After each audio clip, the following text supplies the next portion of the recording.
Ajiboan et bienvenue dans cette nouvelle vidéo.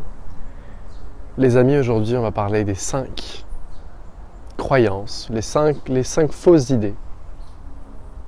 Idées fausses idées.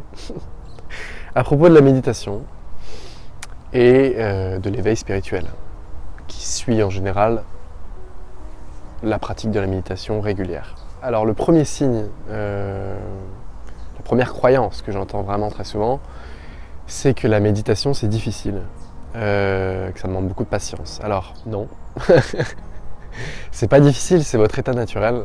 Après je vois ce que vous voulez dire quand vous dites que c'est difficile, parce que à cause de tout ce conditionnement, ces croyances, notre pensée, notre corps qui gratte, qui fait mal, etc.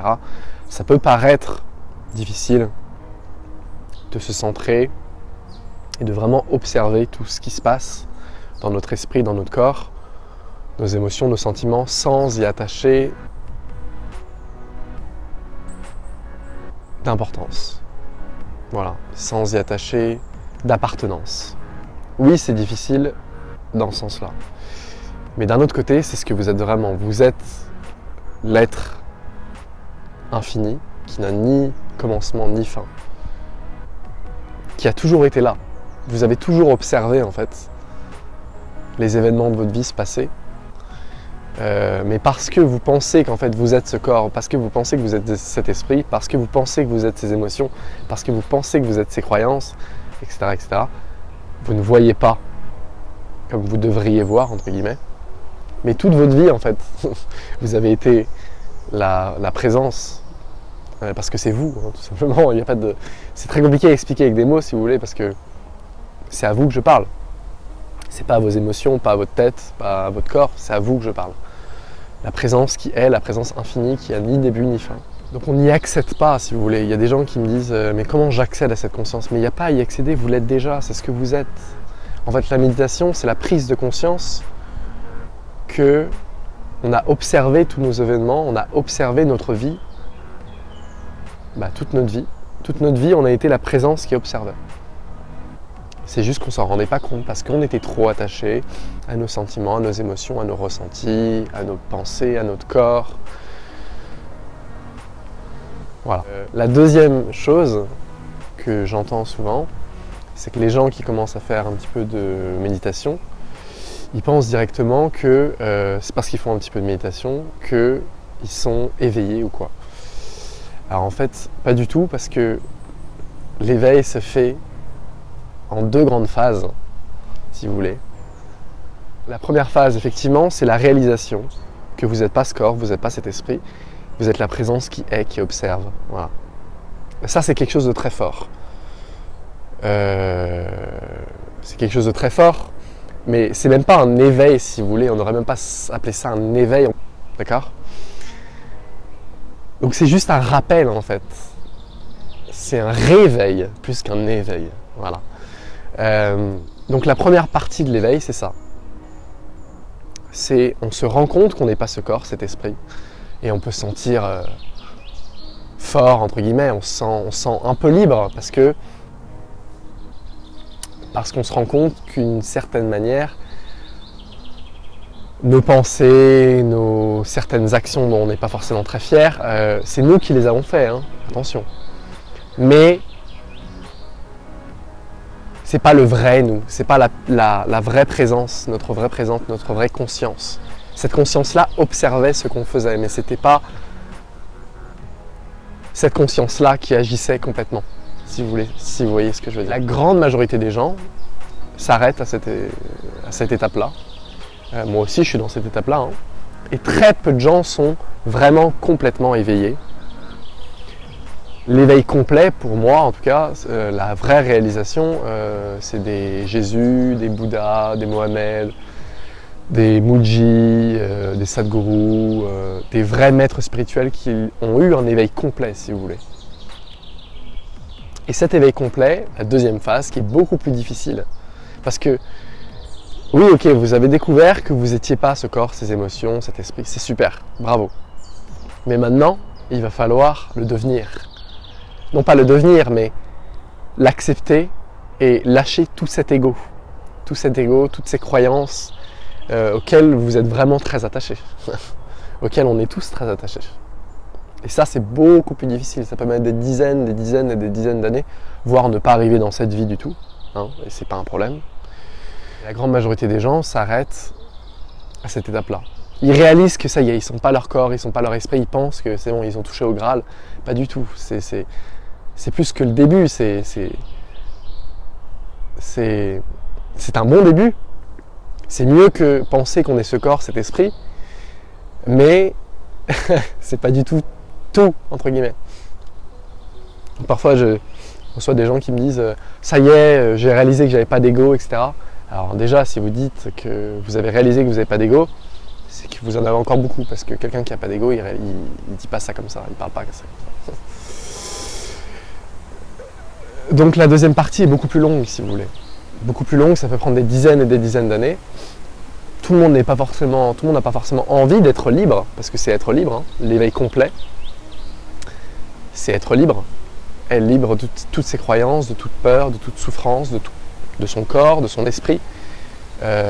Complètement, à 100%. C'est l'éveil constant, si vous voulez. Il y a l'éveil par petits bouts, l'éveil, j'ai une réalisation, je sais, ça y est, je le sens, je sais que je ne suis pas ça. Je sais que j'ai observé ma vie et que je ne suis pas ces événements, ces croyances, ces pensées, etc. Je sais que je suis celui qui observe.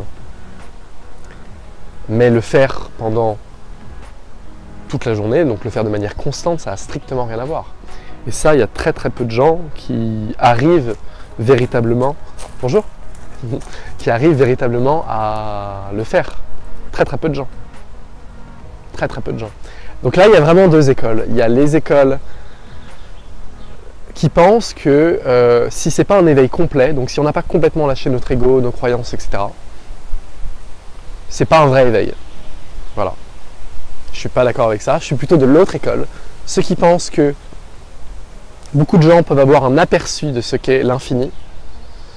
Donc un éveil, voilà. Des moments où on est très éveillé, et puis on retombe dans la conscience, on retombe dans nos habitudes, on retombe dans notre ego, on retombe dans nos arguments, dans nos défenses, dans nos mécanismes de défense, dans notre pensée, etc. Et donc cette deuxième école, plutôt plus moderne, entre guillemets, pense qu'effectivement, ceux qui ont eu un aperçu de l'éveil, ne sont pas éveillés complètement, n'ont pas atteint la réalisation. Par contre, ils vivent la même chose que ceux qui ont un éveil complet, c'est juste qu'ils le vivent, ils ne le vivent pas de manière prolongée, ils ne le vivent pas de manière constante. Et il y a un très bon livre là-dessus qui s'appelle The End of Your World de, alors il faut que je le prononce correctement, Adyashanti ou Adyashanti, je le mettrai dans la description. La troisième grande croyance à propos de la méditation, c'est que c'est pour se concentrer. Alors ça, je reçois souvent des questions par rapport à ça. Est-ce que ça peut être un substitut à un médicament, par exemple, pour la concentration, pour les gens qui sont hyperactifs? J'ai envie de dire oui, mais ça n'a rien à voir. Alors, la concentration va être une des conséquences de la méditation pratiquée régulièrement, mais ça n'a rien à voir, ça n'a strictement rien à voir avec prendre un médicament et se le mettre dans la tête. C'est bien plus grand que ça, si vous voulez. C'est pas une technique de concentration, c'est pas une technique de relaxation, c'est la découverte du soi, la découverte de l'infini, des mondes spirituels auxquels vous allez toucher, vous allez rentrer en contact. Donc c'est bien plus fin, c'est bien plus... C'est pas une technique de relaxation. Donc il y a des gens, j'entends beaucoup de gens qui disent à la télé la nouvelle technique de relaxation, la méditation et tout. Alors c'est très bien que ça rentre dans la médecine, je sais que ça va rentrer en médecine bientôt. Je trouve ça super, mais en fait, quand on se lance dans la méditation régulièrement, si vous voulez, c'est bien plus compliqué, c'est bien plus profond que ce que vous pouvez imaginer. C'est pas juste une pratique de relaxation, c'est pas de l'hypnose, c'est complètement différent. C'est pas juste, voilà, je me relaxe quelques heures pour être concentré pendant la journée. Non, votre vie va complètement changer. D'accord ? Vous touchez à des mondes, vous touchez à des dimensions spirituelles, multidimensionnelles, auxquelles vous n'aviez absolument pas connaissance avant. Voilà. Ça, je veux vraiment que ce soit clair. C'est quelque chose de formidable, de magnifique la méditation, mais c'est pas « Ah, je me sens pas bien, je vais faire de la méditation ». C'est pas non plus une pratique pour se sentir bien. Attention. Ça, c'est la 4e croyance. J'arrive à la 4e croyance. Ce n'est pas une pratique pour se sentir bien. C'est une pratique pour se détacher de son esprit, de son corps, de ses émotions, de ses ressentis, de ses croyances, pour ensuite avoir une vue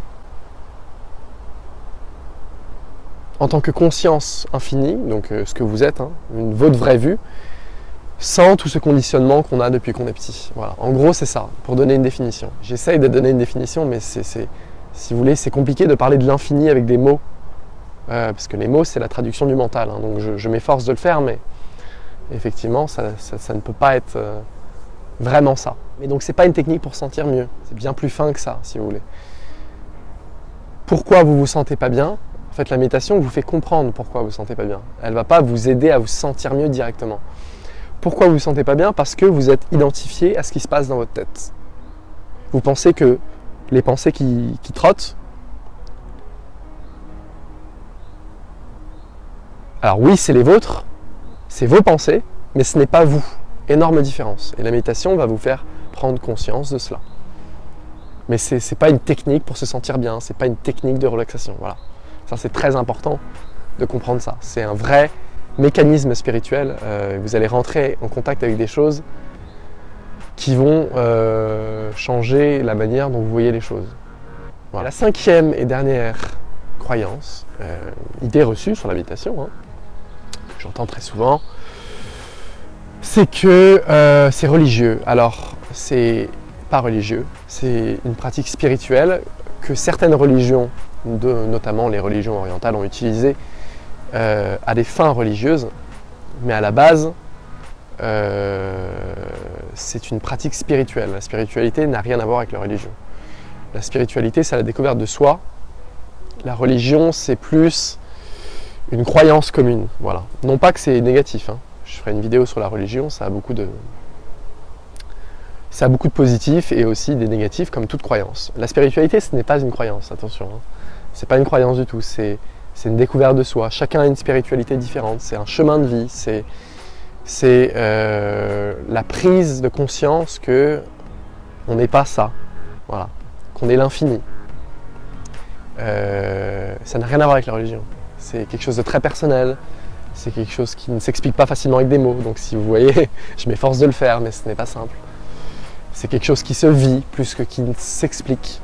Voilà. Chacun a sa spiritualité, c'est quelque chose de très personnel. Chacun peut la voir différemment, même s'il y a des techniques traditionnelles, des pratiques traditionnelles. Voilà. J'espère que ça a répondu à certaines de vos questions. N'hésitez pas à mettre des questions dans les commentaires. Je tâcherai d'y répondre si je peux, hein, parce que je ne suis absolument pas au-dessus du lot, entre guillemets. Hein. Voilà. Et voilà, j'espère que vous avez apprécié cette vidéo. Moi, je vous dis à très vite pour une prochaine vidéo. Et portez-vous bien. Et allez méditer un petit peu. Ciao et à la prochaine. Peace.